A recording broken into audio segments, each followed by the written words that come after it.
पिछले सीजन के last episode में सागिरी और बाकी लोगों को पता चलता है कि एलेक्सिर ऑफ लाइफ जैसा कोई चीज इंसानों के लिए एग्जिस्ट नहीं करता। दूसरी तरफ गाबीमारू ताओ को ज्यादा यूज कर लेता है जिससे उसकी याददाश्त चली जाती है। अब हम हेल पैराडाइज सीजन 2 के एपिसोड 1 से कंटिन्यू करते हैं। एपिसोड की शुरुआत में हम विलेज में शिफ्ट होते हैं। विलेज के ऑफिशियल लोग यामाडा क्लैन के जिक्का को भी पैराडाइज आइलैंड भेजा गया होता है, पर उसके साथ जो कैदी गया होता है वो रास्ते में दूसरे कैदियों के साथ लड़ाई कर लेता है और मारा जाता है, जिस वजह से जिक्का वापस लौटने लगता है। पर लहरें इतनी तेज होती हैं कि वो उसे पैराडाइज आइलैंड पर ले जाती हैं। ये सुनकर ऑफिशियल लोग चौंक जाते हैं। उस आइलैंड पर 60 से ज्यादा लोग गायब हो चुके होते हैं और कोई भी लौट कर वापस नहीं आया होता। इसीलिए ऑफिशियल्स पूछते हैं कि फिर आखिर तुम वहां से वापस कैसे आए। इस पर जिक्का कहता है कि जब भी किसी कैदी की मौत हो जाती थी तो हमें उसकी फैमिली को बताना होता था, तब तक हमारा मिशन कंप्लीट नहीं होता है। मुझे तो अपना मिशन पूरा करना था,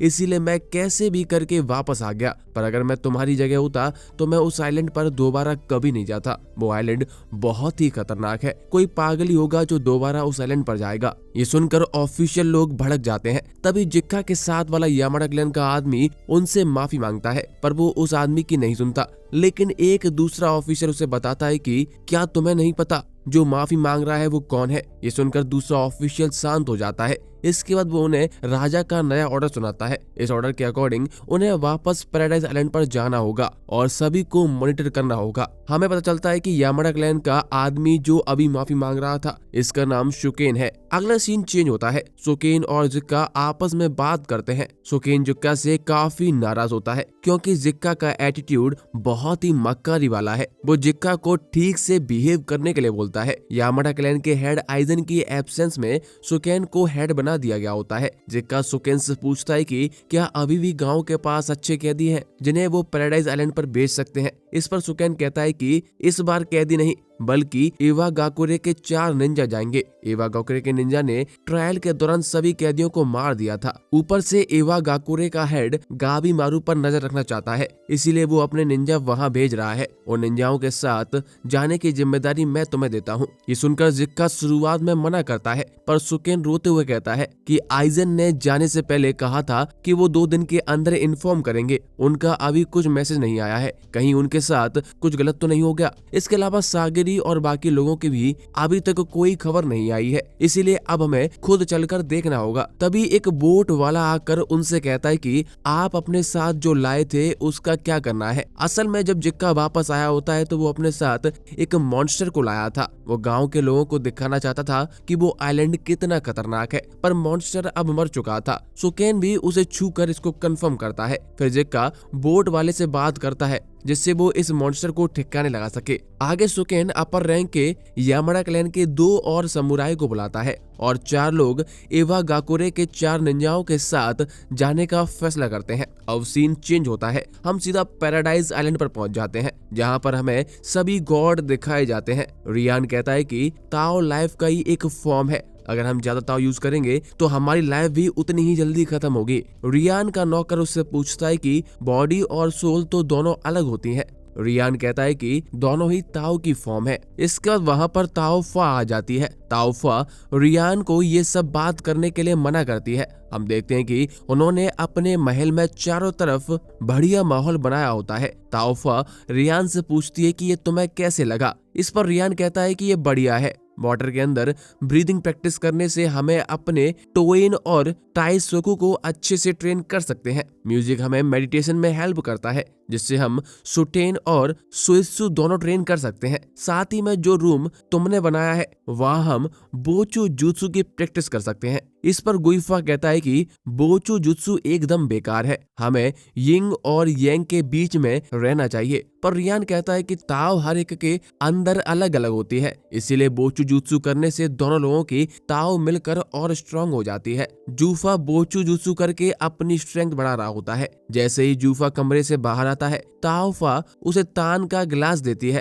पर वो उसमें कुछ मिक्स करना भूल जाती है। वो इसके बारे में जू जिन से पूछती है, पर इसके बारे में उसे नहीं पता होता। सीन अब शिफ्ट होकर सागिरी पर चला जाता है। सागिरी अपने साथ वाले लोगों से कहती है कि इस वक्त हम तेंसिन के किला में है, इसलिए हमें यहाँ पर ज्यादा देर तक नहीं रुकना चाहिए। इस पर सभी लोग मान जाते हैं। सभी लोगों ने कपड़े चेंज कर लिए होते हैं, केवल सागिरी ने ही चेंज नहीं किया होता। सागिरी कहती है कि हमारा एम गाबीमारू और माई को ढूंढना है। गाबीमारू को एलेक्सिर की तलाश है तो वो जरूर महल के अंदर जाने की सोचेगा, इसलिए हमें गेट पर रुककर उसका वेट करना चाहिए। पर यूजिरा कहती है कि हमारे आसपास इतने भयानक मॉन्स्टर हैं तो हमें यहाँ से बाहर निकलने के बारे में सोचना चाहिए। पर सागिरी कहती है कि तुम ऐसा इसलिए कह रही हो क्योंकि तुम्हें अब पता है कि एलेक्सिर ऑफ लाइफ जैसा कुछ भी नहीं है। जब हम राजा के सामने पहुंचेंगे तो यामाडा क्लैन के लोग तुम्हारा इसमें साथ देंगे, इसीलिए तुम ऐसा सब कुछ चाहती हो। मैं भी ऐसा ही चाहती हूँ, पर मैं ये भी चाहती हूँ कि हम सभी लोग सेफली यहाँ से निकल सकें,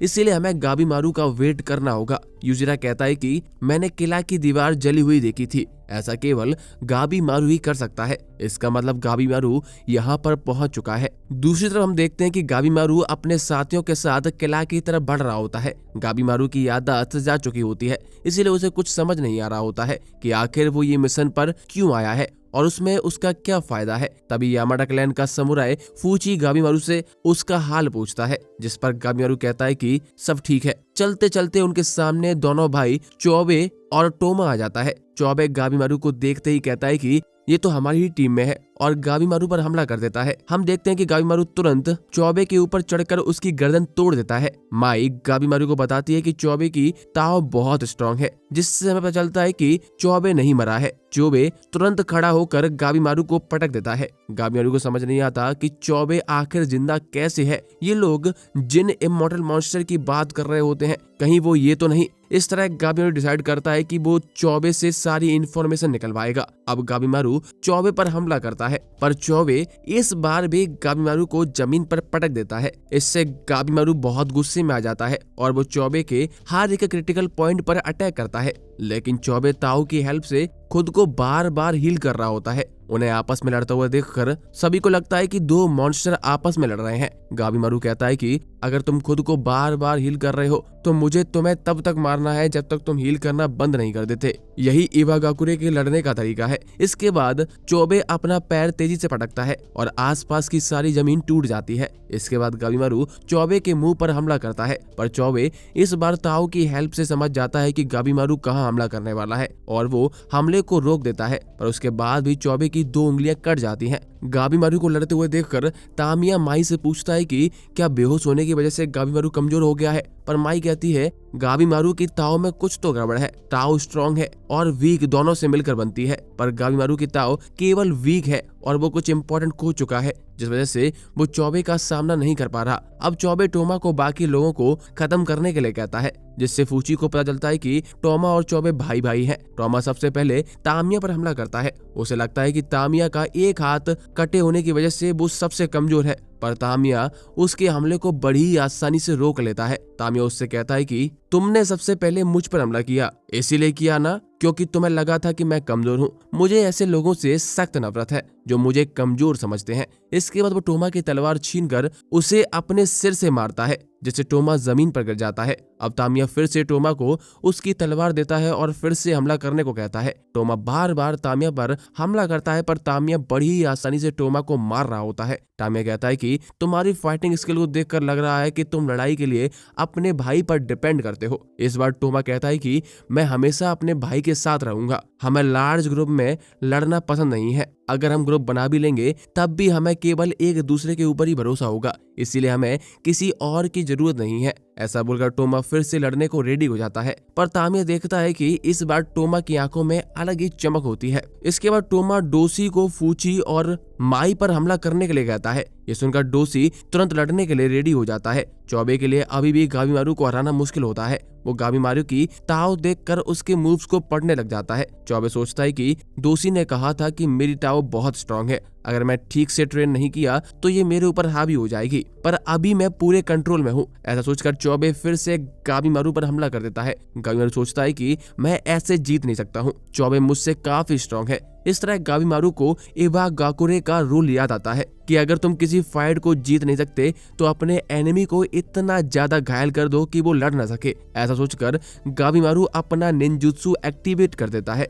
और वो खुद आग की तरह जलने लगता है। वो इतनी जल्दी जल्दी हमला करता है कि चौबे खुद को हील नहीं कर पाता। चौबे गाबीमारू से पूछता है कि ऐसे तो तुम भी मेरे साथ मर जाओगे। तो गाबीमारू कहता है कि मुझे इससे फर्क नहीं पड़ता, अगर मैं मरा भी गया तो विलेज से कुछ और लोग मेरी जगह आकर मिशन पूरा करेंगे। निंजा हमेशा ग्रुप में काम करते हैं क्योंकि एक अकेले की लाइफ की कोई कीमत नहीं है। वैसे भी मेरे पास खोने के लिए कुछ भी नहीं है, जबकि तुम्हारे पास तुम्हारा भाई है, उसके लिए तुम्हें जिंदा रहना होगा। इसीलिए जिंदा लोग कभी भी मुर्दों को नहीं हरा सकते। उधर फूची ने दोषी को बुरी तरह घायल कर दिया होता है। गाबीमारू की बात सुनकर चौबे अपने भाई को याद करता है और अपनी पूरी ताऊ को एक साथ रिलीज कर देता है, जिससे वो एक मॉन्स्टर में बदल जाता है। ये देखकर सभी लोग हैरान रह जाते हैं और इसी के साथ हेल्स पैराडाइज का सीजन 2 एपिसोड 1 खत्म हो जाता है। दोस्तों बताइए आपको ये एपिसोड कैसा लगा और हमारा एक्सप्लेनेशन कैसा लगा है, प्लीज हमें कमेंट में जरूर बताएं और हमारी वीडियो को लाइक जरूर करें। मिलते हैं अगले एपिसोड में, तब तक के लिए बाय।